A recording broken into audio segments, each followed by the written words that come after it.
Kamu seorang seismolog yang bekerja di Observatorium Geologi. Di pagi hari, kamu ngecek alat pemantau aktivitas seismik dan nyetel berbagai instrumen. Kemudian, kamu ngecek pergerakan lempeng tektonik dan tiba-tiba salah satu perangkat menampilkan sinyal aneh. Kelihatannya sih mirip gempa bumi kecil. Kamu langsung mencatat getaran ini dan melanjutkan pekerjaanmu. Tapi sinyalnya terus berulang. Sesaat kemudian, perangkatmu menangkap sinyal yang sama untuk ketiga kalinya. Dan kamu langsung tahu kalau ini bukan gempa bumi karena sinyalnya terlalu lemah. Peristiwa ini terus berulang tiap 26 detik, mirip seperti denyut nadi. Jantung manusia berdenyut di dekat pusat dada. Denyut bumi juga berasal dari pusatnya, yaitu khatulistiwa.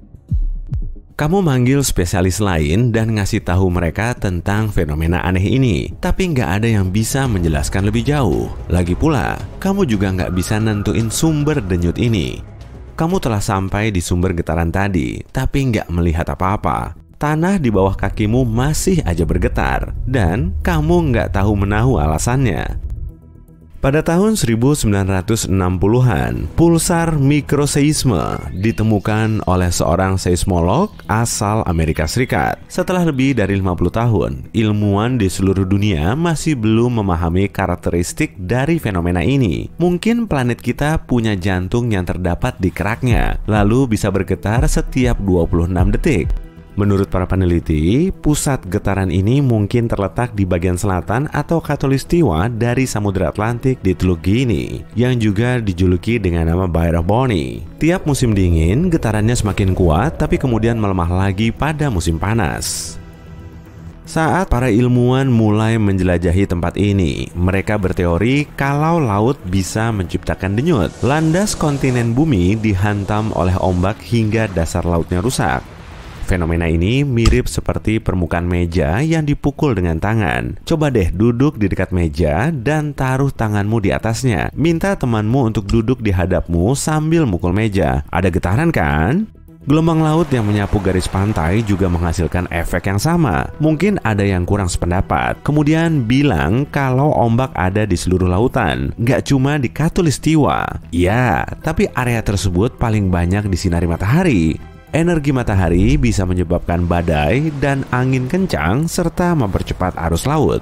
Pada tahun 1980, para geolog juga mendeteksi kalau getaran bumi akan semakin kuat selama badai, yaitu saat ombak dahsyat menerjang pantai. Nggak semua ilmuwan sependapat dengan teori ini sih. Beberapa peneliti meyakini kalau bumi kita berdenyut karena aktivitas seismik. Aktivitas ini berasal dari gunung berapi yang terletak di salah satu pulau di Bight of Bonny, dan denyut terkuatnya berada di dekat gunung berapi. Tapi berdasarkan penelitian lebih lanjut, getaran bumi terjadi di semua bagian di Teluk Gini. Makanya mereka nggak bisa ngebuktiin kebenarannya. Denyutan planet kita ternyata nggak cuma berasal dari dalam. Bumi dikelilingi dengan halo bercahaya tipis. Bentuknya terus berubah dan berkilauan dalam berbagai warna. Dengan bantuan peralatan khusus, kamu bisa melihat rupa bumi kita seperti berada di dalam gelembung berdenyut tak beraturan. Ketinggiannya 80-640 km di atas permukaan bumi.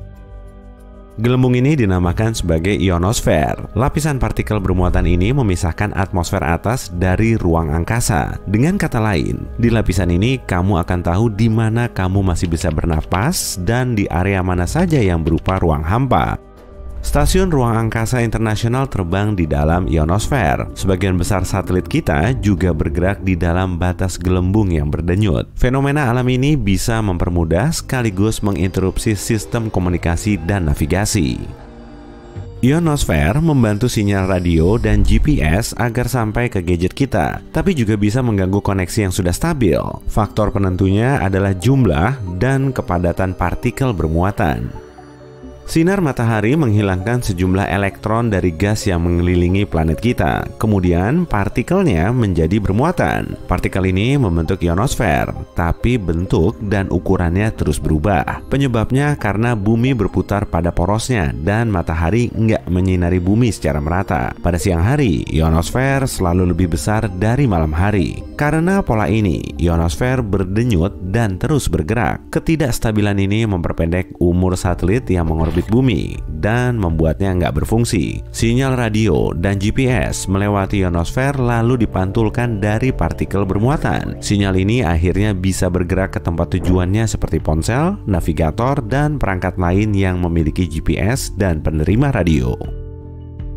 Selain berdenyut, bumi juga berdengung. Suara berisik ini disebut juga sebagai the hum. Bunyi ini nggak bisa direkam, tapi 2-4% manusia bisa mendengarnya. Di seluruh dunia, banyak orang ngomongin soal dengungan misterius yang mengganggu istirahat dan konsentrasi mereka.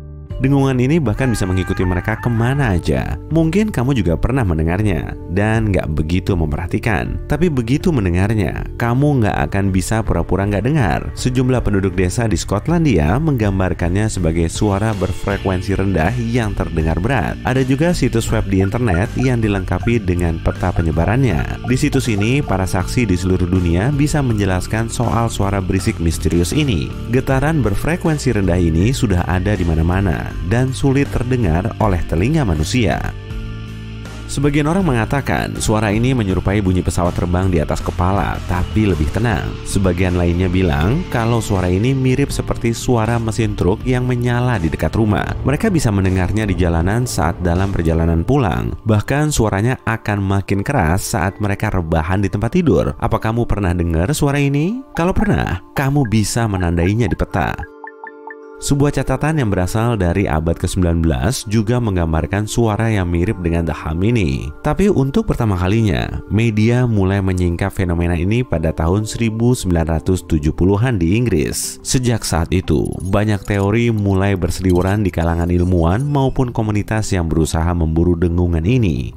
Sebuah hipotesis juga mengklaim kalau dengungan ini berasal dari lalu lintas kendaraan yang sedang ngebut di jalanan, atau bisa juga karena ada banyak pesawat yang melintas di langit. Dengungan dan getaran dapat dihasilkan oleh stasiun listrik, pabrik, peralatan industri, dan ventilasi udara besar.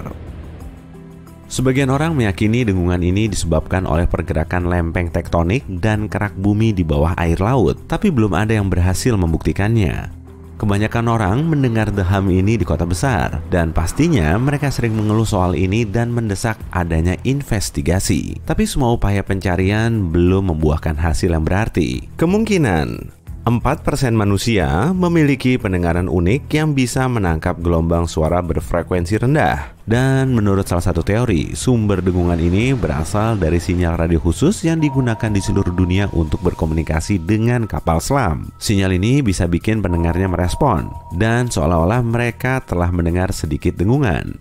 Peristiwa ini terjadi saat energi radiasi bertabrakan dengan jaringan lunak tengkorak manusia yang merangsang saraf pendengaran, kemudian menciptakan halusinasi pendengaran. Tapi teori paling mantul berasal dari kota Sausalito di California. Banyak penduduknya bisa mendengar the hum, dan para ahli biologi memperkirakan hal ini disebabkan oleh ikan. Ada banyak ikan toadfish di pantai barat Amerika. Ikan ini bisa menghasilkan suara unik yang nggak bisa terdengar dengan sendirinya.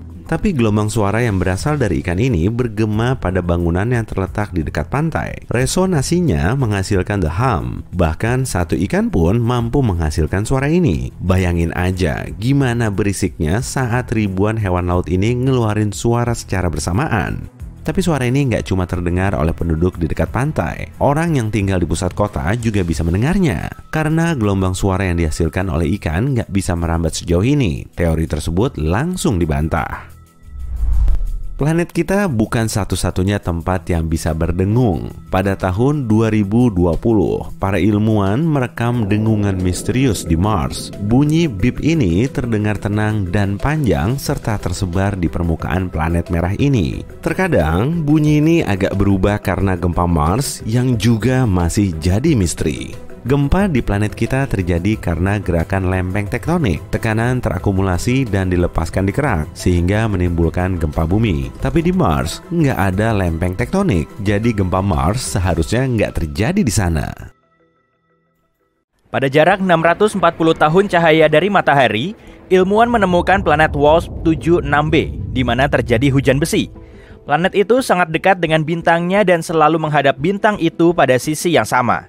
Istilahnya terkunci pasang surut. Suhu dari sisi yang terang begitu tinggi hingga logam meleleh dan menguap di sana. Setengah planet yang lain cukup dingin, hingga logam berkondensasi lagi dan turun sebagai hujan. Omong-omong tentang penguncian pasang surut, bulan kita sama saja. Nggak ada sisi gelap di bulan, hanya saja bulan selalu menghadap kita pada sisi yang sama. Ketika bulan sedang berada di antara bumi dan matahari, yang kita sebut sisi gelap tersinari dengan terang. Cuma kita nggak bisa melihatnya dari planet kita. Masuk akal? Satu penelitian terkini mengklaim bahwa bulan berekor, dan tiap bulan ekor itu membalut planet kita kayak syal. Ekor ramping yang tersusun atas jutaan atom natrium mengikuti satelit alami bumi, dan planet kita secara teratur bergerak langsung melaluinya. Tabrakan meteor meledakkan atom-atom natrium ini keluar dari permukaan bulan dan lebih jauh memasuki antariksa. Kamu tak akan percaya, tapi bulan itu menyusut loh. Satelit alami bumi itu sekarang 45,72 meter lebih kecil dibanding ukurannya ratusan juta tahun lalu. Alasan dari fenomena ini mungkin pendinginan bagian dalam bulan. Hal ini juga bisa menjelaskan gempa yang mengguncang permukaan satelit alami planet kita itu. Para astronom baru-baru ini menemukan bahwa Mars aktif secara seismik. Gempa Mars muncul di sana secara teratur. Selama beberapa hari tiap bulan, posisi bulan berada di antara matahari dan planet kita. Saat itulah gravitasi bumi menarik ekor natrium itu. Planet kita menariknya menjadi garis panjang yang membalut atmosfernya. Ekor bulan ini sama sekali nggak berbahaya. Juga nggak bisa dilihat mata manusia. 50 kali lebih redup daripada yang bisa kamu lihat. Tapi selama hari-hari yang langka itu, teleskop berkekuatan tinggi bisa mendeteksi cahaya kekuningannya yang redup di langit. Ekor itu kayak tempat berkilauan yang 5 kali lebih luas dibanding diameter bulan sepenuhnya. Ternyata ada banyak planet di alam semesta dan bahkan di galaksi Bima Sakti yang memiliki air beku atau cair di atasnya. Yang paling dekat ada dalam tata surya kita, yaitu Europa, salah satu satelit Jupiter. Ilmuwan hampir yakin di bawah permukaannya yang membeku ada lautan air yang sebenarnya. Tapi masih terlalu dini untuk terhipnotis oleh kemungkinan kehidupan di planet-planet semacam itu. Air dalam bentuk cair cuma satu dari banyak hal yang harus ada agar kehidupan bisa muncul di suatu planet. Ada kemungkinan sebuah bintang di galaksi GSN O69 berubah menjadi planet seukuran Jupiter dalam beberapa triliun tahun mendatang. Ini mungkin terjadi karena pertemuan bintang itu secara teratur dengan sebuah lubang hitam. Pertama, astronom melihat ledakan sinar X aneh yang sangat terang. Sinar itu padam tiap 9 jam. Setelah meneliti fenomena ini beberapa lamanya, ilmuwan sadar itu adalah bintang yang bergerak dengan orbit unik mengelilingi lubang hitam. Ternyata selama jutaan tahun, lubang hitam telah mengubah raksasa merah itu menjadi katai putih, dan proses itu sama sekali tak akan berhenti. Ilmuwan telah menemukan jejak-jejak fosfina di atmosfer Venus. Di planet kita, gas ini tak berwarna dan mudah terbakar, sering ditemukan di mana mikroba hidup. Enggak heran kalau teori baru menyatakan kemungkinan adanya kehidupan di Venus. Tapi, meskipun mungkin ada kehidupan di atas bintang malam itu, maka cuma bisa terjadi di atmosfernya. Mungkin nggak ada organisme hidup yang bisa bertahan di lingkungan ekstrim planet itu. Permukaan Venus sangat kering, nggak ada air dalam bentuk cair di planet itu, dan tekanan di sana 90 kali lebih besar daripada di permukaan bumi. Suhu sering naik lebih tinggi dari 482 derajat Celcius, cukup tinggi untuk melelehkan sebagian logam. Aku tak akan mau liburan di sana. Sebenarnya ada tempat jutaan tahun cahaya jauhnya di mana terdapat awan ruang angkasa utuh melayang yang seluruhnya terdiri dari air. Ada banyak sekali awan itu, hingga akan cukup untuk mengisi penuh 140 triliun kali lebih banyak dari seluruh laut kita. Jauh lebih banyak dari kebutuhan kita. Air di bumi sebetulnya merupakan teka-teki yang diselimuti misteri dan tertutup oleh tanda tanya. Teori paling terkenal bahwa air dibawa ke planet kita oleh komet dan asteroid mengandung es yang telah meninggalkan bukan saja kawah-kawah raksasa, tapi juga zat cair yang menjadikan kita sekarang bisa bertahan. Tapi di ruang angkasa ada banyak sekali materi organik, dan dalam kondisi tertentu, materi ini bisa menghasilkan banyak air yang akan cukup untuk mengisi penuh beribu-ribu kali lautan kita. Peneliti mengadakan eksperimen di mana mereka memanaskan materi organik ini dan memperoleh air jernih serta minyak. Jika ini dikonfirmasi dalam penelitian di masa depan, bisa berarti bahwa minyak pun muncul di bumi bukan cuma berkat sisa-sisa fosil makhluk hidup, tapi juga berasal dari ruang angkasa. Akan tetapi, kemungkinan ada sekitar 6 miliar planet mirip bumi dalam galaksi Bima Sakti saja. Data terakhir menunjukkan bahwa tiap bintang mirip matahari kelima setidaknya memiliki satu planet dalam zona layak huninya. Dan bukan planet sembarangan loh, tapi memiliki inti dan permukaan berbatu dan ukurannya sebanding dengan bumi. Berada di dalam zona layak huni dari bintangnya, planet semacam itu berpeluang tinggi menjadi tempat tinggal makhluk hidup, setidaknya mikroba.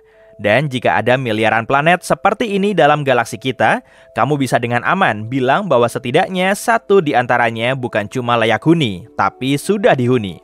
Dan sekarang kalikan ini dengan jumlah galaksi di alam semesta, juga mengingat bahwa banyak di antaranya jauh lebih besar daripada Bima Sakti. Ini memberikan bermiliar-miliar bintang mirip matahari dan planet mirip bumi, dan sebagian di antaranya pasti lebih mirip dengan planet kita daripada yang lain. Dan pahami ini, kita mungkin bisa berjalan tegak karena ledakan supernova. Sekitar 2,5 juta tahun lalu, sebuah supernova mengirimkan sinar kosmik ke planet kita.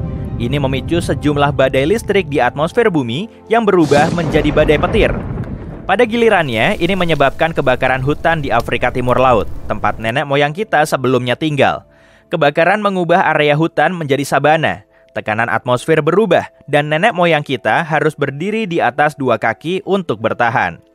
Ledakan terbesar sejak Big Bang terdaftar di tahun 2019. Ini terjadi di gugusan Ophiuchus yang menyatukan ribuan galaksi. Menurut ilmuwan, ledakan itu setara dengan ledakan 20 miliar megaton yang terjadi sekali tiap milidetik selama 240 juta tahun. Aku sih percaya aja, soalnya matematikaku nggak begitu bagus. Di tahun 2019, misi pendarat NASA InSight yang tujuannya mempelajari bagian dalam Mars mendaftarkan gempa Mars yang pertama kali. Gempa-gempa ini cepat terbentuk, sekitar 2 gempa sehari. Kebanyakan gempanya kecil, kamu tak akan merasakannya kalau itu terjadi di planet kita. Sejauh ini telah lebih dari 300 gempa Mars telah terdeteksi. Itu adalah gempa pertama di objek antariksa selain bumi dan bulan. Fenomena misterius lain yang ditemukan oleh misi itu adalah denyut magnetik aneh. Denyut ini muncul tiap tengah malam di sekitar misi pendarat itu. Masih belum jelas apa denyut itu. Mungkin setelah tengah malam, mereka akan mengizinkannya jalan-jalan. Atau semacamnya. Atmosfer Pluto naik jauh lebih tinggi di atas permukaan planet kata itu daripada misalnya bumi. Atmosfer ini juga memiliki lebih dari 20 lapisan. Semuanya dingin, membeku, dan sangat kental. Ingat asteroid yang membuat punah dinosaurus di bumi? Aku sih belum ada saat itu. Tapi siapa yang bisa lupa? Kemungkinan telah terjadi kejadian antariksa lain yang berakhir buruk bagi setidaknya 75% dari semua kehidupan di planet kita di masa lalu. Kurang lebih 360 juta tahun lalu, sebuah ledakan supernova terjadi di sekitar 65 tahun cahaya dari kita. Dan sinar kosmiknya menyapu lapisan ozon dari planet biru kita yang cantik ini. Wah, lingkungan yang keras. Konon katanya ada pulpen luar angkasa yang bisa dipakai untuk nulis dalam gravitasi nol pada suhu ekstrim dan di bawah air. Pulpen ini bisa untuk nulis di hampir semua permukaan sambil dibalik atau pada suhu ngebul hingga 300 derajat Celcius. Menurut rumor, NASA telah mencurahkan waktu selama hampir 10 tahun dan biaya sampai miliaran atau malah triliunan rupiah untuk mengembangkan temuan ini. Tapi kalau dibawa ke ruang angkasa, pulpen ini nggak akan bisa berfungsi dalam kondisi nol gravitasi. Tinta nggak bisa mengalir ke ujung pulpen karena nggak terpengaruh oleh gravitasi, yang ada justru tekanan akan terakumulasi pada wadah tinta hingga pulpennya mulai bocor. Beberapa waktu lalu, NASA menggunakan pensil, tapi pensil kayu dianggap mudah terbakar di kebanyakan pesawat ruang angkasa, karena saat itu atmosfer di dalamnya berupa oksigen 100%. Yang jelas, NASA nggak membuat pulpen ini maupun menggelontorkan banyak uang untuk melakukan penelitian ini. Pengembangannya disponsori oleh Paul C. Fisher dari Fisher Pen Company yang bermarkas di Chicago. Dia menghabiskan lebih dari 15 miliar rupiah dan hampir 10 tahun untuk membuat cartridge tinta bertekanan. Cartridge ini diharapkan bisa bikin pulpen luar angkasa berfungsi dalam gravitasi nol dan kondisi ekstrim lain. Dan akhirnya, mereka bikin pulpen yang bisa berfungsi pada suhu minus 35 sampai 120 derajat Celcius. Pulpen ini dipatenkan pada tahun 1966 dan 1 tahun kemudian setelah melakukan beberapa tes menyeluruh, NASA mulai memberikan pulpen ini kepada astronot Apollo. Menariknya, desas-desus yang mengatakan NASA telah menghabiskan sejumlah uang yang banyak demi mengembangkan pulpen luar angkasa ini telah beredar selama puluhan tahun. NASA berulang kali membantahnya, tapi gosipnya terus bermunculan. Banyak film sains fiksi bisa bikin kita yakin kalau segala sesuatu yang terjadi di ruang angkasa punya efek suara. Padahal ini salah kaprah. Di luar angkasa nggak akan ada yang bisa mendengar teriakanmu. Tapi kenapa ya? Karena di situ nggak ada udara, kondisinya hampir sepenuhnya hampa udara. Dan gelombang suara nggak akan bisa merambat di ruang hampa. Suara nggak akan bisa mencapai gendang telinga dan menggetarkan telinga dalam untuk mengirim sinyal menuju otak. Tapi malah bagus dong, terutama untuk para astronot di spacewalk. Kalau ruang angkasa nggak hening, mereka akan terus-terusan kaget oleh bunyi badai matahari yang berisik.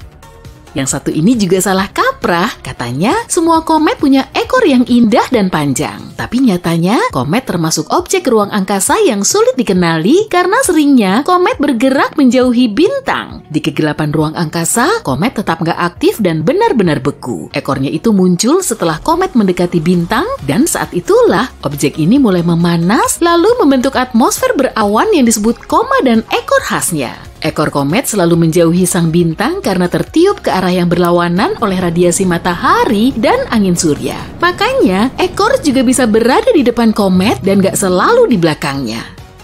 Oke, kita beralih ke satuan tahun cahaya. Kalau ada kata tahun cahaya, kita jadi yakin kalau itu maksudnya waktu kan? Tapi sebenarnya tahun cahaya adalah satuan jarak. Dan NASA mendefinisikannya sebagai total jarak seberkas cahaya yang bergerak dalam garis lurus selama setahun. Berhubung cahaya bergerak pada kecepatan 300.000 km per detik, 1 tahun cahaya berarti hampir 10 triliun kilometer. Coba deh hitung dulu.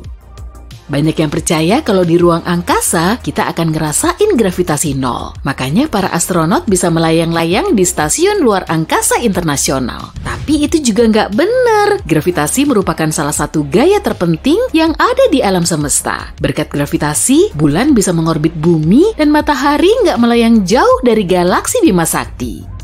Para astronot di ISS juga nggak ngerasain gravitasi nol, tapi mereka mengalami gravitasi mikro atau gravitasi yang sangat kecil. Di stasiun luar angkasa, gravitasinya cuma 10 kali lebih lemah dari gravitasi di permukaan bumi. Tapi astronot terus-terusan jatuh bebas dan pesawat ruang angkasa, para awaknya dan semua objek di dalamnya selalu jatuh ke depan. Bukan ke bawah, tapi posisinya di sekitar planet kita sesuai dengan orbitnya. Karena mereka semua jatuh bersamaan, kru dan semua benda di dalamnya kelihatan melayang-layang. Makanya astronot juga bisa mindahin barang seberat puluhan kilogram cuma dengan ujung jari. Dan meskipun gravitasi mikro sering disebut gravitasi nol, keduanya sangat berlainan.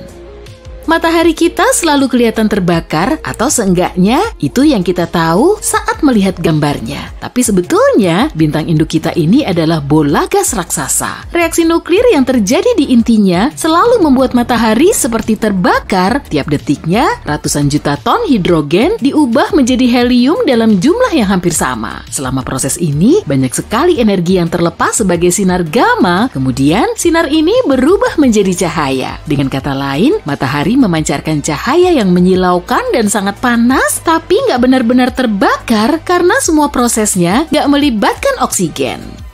Tubuh kita bisa meledak di luar angkasa kalau kita nggak mengenakan pakaian luar angkasa. Nggak seperti anggapan kebanyakan orang, efek spacewalk tanpa pakaian luar angkasa nggak sedramatis di film-film kok. Astronot cuma akan pingsan karena kekurangan oksigen setelah 15 detik berada di luar angkasa tanpa perlindungan. Sebelumnya, mereka perlu membuang nafas sebanyak mungkin supaya paru-paru mereka nggak rusak oleh oksigen yang masih ada di dalam. Kemudian, tanpa perlindungan pakaian luar angkasa yang seperti pesawat antariksa mini itu, tekanan di dalam tubuhnya akan turun. Dan hal ini akan memicu masalah yang lebih serius. Meski tubuhnya nggak akan meledak, pasti dia nggak mau berlama-lama di situ kan? Lubang hitam adalah vakum cleaner kosmik raksasa yang nyeremin. Sebagian orang menggambarkannya begitu. itu, tapi sebetulnya lubang hitam lebih mirip kayak perangkap lalat. Objek ini nggak nyari-nyari materi kemudian menyedotnya, tapi cuma diam dan cukup pasif. Hanya saja, kalau posisi suatu bintang terlalu mepet, lubang hitam akan mulai beraksi hingga menghancurkannya. Itu pun cuma berlaku untuk objek ruang angkasa yang melewati batas spesifik. Kalau matahari tiba-tiba diganti dengan lubang hitam, orbit bumi nggak akan tetap sama, tapi suhunya berubah. Di situ nggak akan ada angin surya dan nggak ada badai magnetik dari matahari yang akan mempengaruhi planet kita. Kalaupun lubang hitam pengganti matahari punya massa yang sama dengan sang bintang, hukum fisika menjelaskan bumi baru bisa ketarik ke dalam lubang hitam kalau posisinya sangat mepet. Mitos sisi gelap bulan telah dipatahkan sejak lebih dari 50 tahun yang lalu. Tapi tetap aja, sebagian orang masih belum paham kalau sisi gelap ini hanyalah bagian dari bulan yang membelakangi planet kita. Jadi kondisi di situ nggak lebih gelap dari area lain dan sinar matahari menyinari semua sisi bulan dalam intensitas yang sama. Area tersebut kelihatan gelap karena kita nggak bisa melihatnya dari bumi. Posisi bumi dan bulan dipengaruhi oleh penguncian pasang surut. Selama miliaran tahun, iya beneran miliaran tahun, interaksi gravitasi bumi dan bulan telah mengubah orbitnya. Kecepatan geraknya juga ikut berubah dan karena bumi jauh lebih besar dari bulan, rotasi bulan perlahan melambat. Hingga akhirnya mencapai titik keseimbangan dan kini bulan menghabiskan waktu yang sama saat berotasi pada porosnya dan saat mengitari bumi. Kamu familiar dengan julukan Venus sebagai kembaran bumi kan? Keduanya memang kelihatan mirip karena ukurannya hampir sama. Massa dan komposisi planetnya juga sama, tapi gravitasi di permukaan Venus 91% dari gravitasi bumi. Jadi kalau berat badanmu 45 kg di planet kita, di Venus bobotmu akan berubah menjadi 40 kg. Meski sering disebut kembar, Bumi dan Venus punya banyak perbedaan. Atmosfer Venus 100 kali lebih tebal dari atmosfer Bumi, suhu di permukaannya juga sangat ngebul, mencapai 455 derajat Celcius. Suhu segitu bisa melelehkan timah loh, dan bisa bikin pizza favoritmu langsung gosong. Di Venus juga nggak punya lautan yang berwujud cair, jadi planet ini nggak bisa menopang terbentuknya kehidupan. Belum lagi, rotasinya terbalik, nggak seperti planet lain di tata surya kita. Ada mitos lain yang nyebutin kalau suhu Merkurius paling panas di seluruh tata surya kita. Meskipun posisinya paling dekat dengan matahari, suhu Merkurius bukan yang terpanas karena suhu Venus bisa lebih ngebul.